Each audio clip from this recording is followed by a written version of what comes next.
Hey, good day. Welcome to part 3, the horizontal storage fence build. In this video here, we're going to be paneling. We're going to make a top cap, a little bit of an angle. I'll explain later. I'm going to build the storage shed, and we're also going to box in the beams. So we're going to kind of prep them for LED lights, well, eventual LED lights. At least the option will be there. We got a lot to do, so let's get rolling. If you haven't watched part 1 and part 2 of this series, I recommend going and doing that. We have the playlist lined up at the end of this video, or we have links in the description. So I've been trying to keep them under 7 minutes, just kind of like ram pack in with all the build and forget about the fluff. Well, there's a little bit. It's not like you're reading a dictionary. Right now, I'm taking our stock that we're putting on the face of the beams and across the top. Once it butts up, we just got to cut a little bit off of here. The top is actually going to be 8 inches wide, so I'm just kind of measuring just to make sure before we cut these, because I also want to plane them down to size. When I say size, I mean thickness, because we'll have one on the back. No, here. So let's say that we're looking top down right now, and the fence posts are in. So this is the shop side, and this side over here is going to be the fire pit side. I am actually going to plane this one here that is on the shop side about a 1/4 inch thinner than the fire pit side. So it's going to be kind of stepped a little bit. And the reason why I want to do that is any water, I don't want it sitting on top of that board. Rain, go away, plus snow, things like that. Just get it off the fence. We want to keep the moisture out of it if at all possible, hence the roof. We're going to trim these down first to go onto the top of the fence to really box these squares in. Anytime we're working with reclaimed wood, chances of a nail being in it are much greater than it is if you were getting it at Home Depot. Definitely get a good one. You can hit a switch down here, toggle switch or rocker switch, whatever, and you can get just a vibrate. See? So there's also a button on the other side that you can reduce the sensitivity, which is handy, but you can't be doing it on a metal trailer. Usually I set up some wooden sawhorses for this, but we can do it this way too. Just a little bit awkward.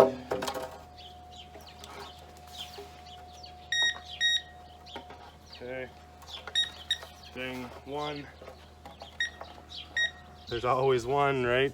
So I just mark that with a pencil, and I'll go through and do the rest, so I can come back and I can take that nail out or cut it out. The one on the end I'll be able to cut out. Did you know that you can lift a door with a broken spring? Hey, can you move back a bit? It's totally possible, and I don't like it. Any of the tools that we're using in our videos here to build our fence, we'll put a link in the description should you want to go check them out further. It's either tools that we've used or tools that I would definitely recommend. Check them out.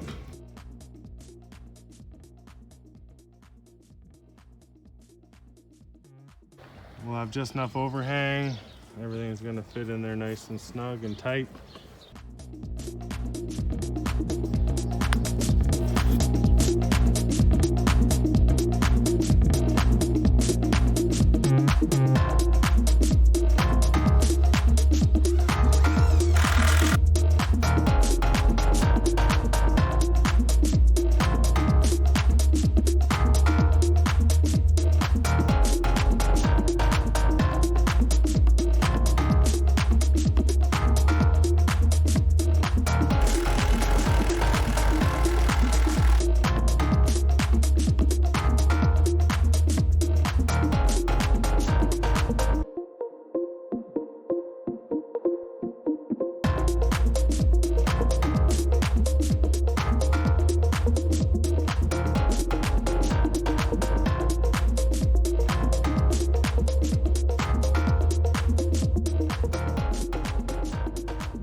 I just wanted to make note of this for you guys, just the authenticity of this wood.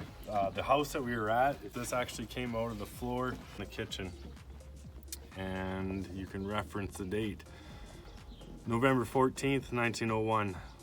Now that obviously doesn't date the house, but it sure puts that in that time era. I found one. They're looking for a good man, must be good with horses, and the list went on. I'm like, good with horses, man. That's probably back when men were men. Right, so the storage fence.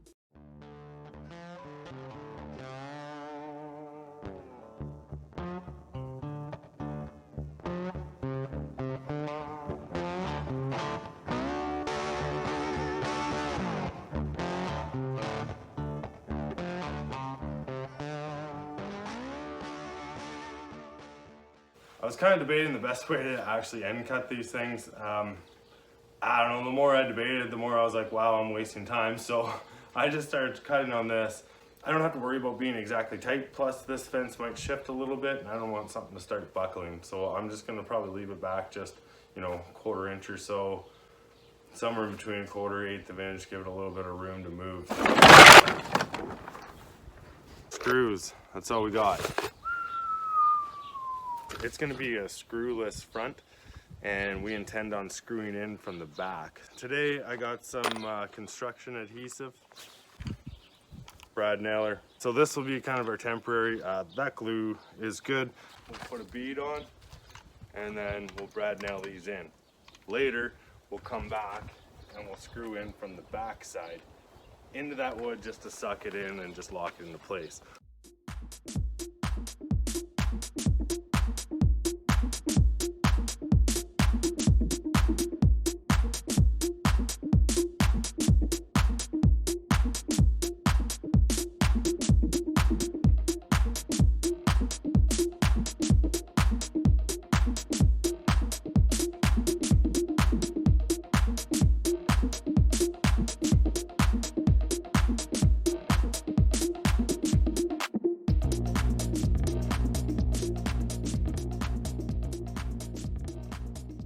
We're just gonna quickly blast the restorer over this, just in the spots where you could see, you know, that black discoloring. It's gonna take care of that, and this wall is gonna transform. We're gonna use strong bristle. Sometimes nylon's best, but in this case, we're gonna use the steel. Pretty reasonable tool. I've had this thing for a long time, still works.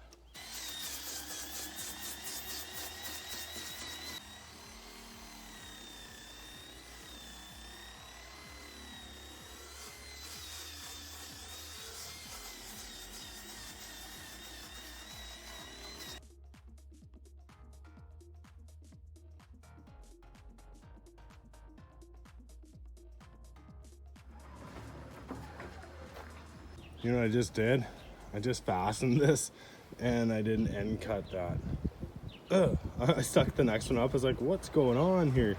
Anyways, not a big deal. We'll just cut it.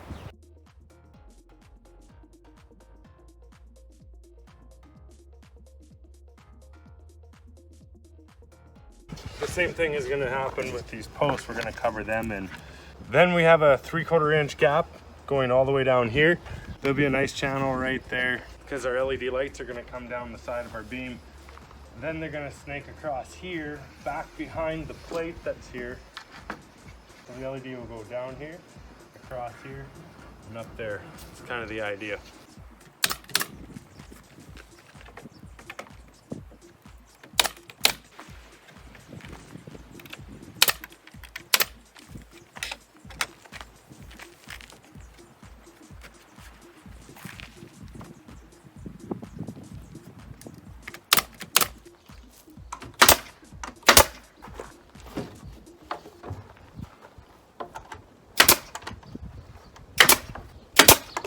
We did get our top cap finished. We did get our beams boxed in, and we did get everything paneled as well. On the bottom, we cut our grooves for our LEDs, looking good. The back, I'm actually quite surprised. I like it.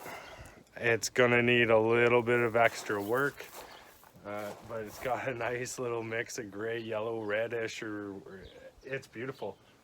Now, next, we're gonna pressure wash the back side here and just see what that does. I bet you it lightens it up.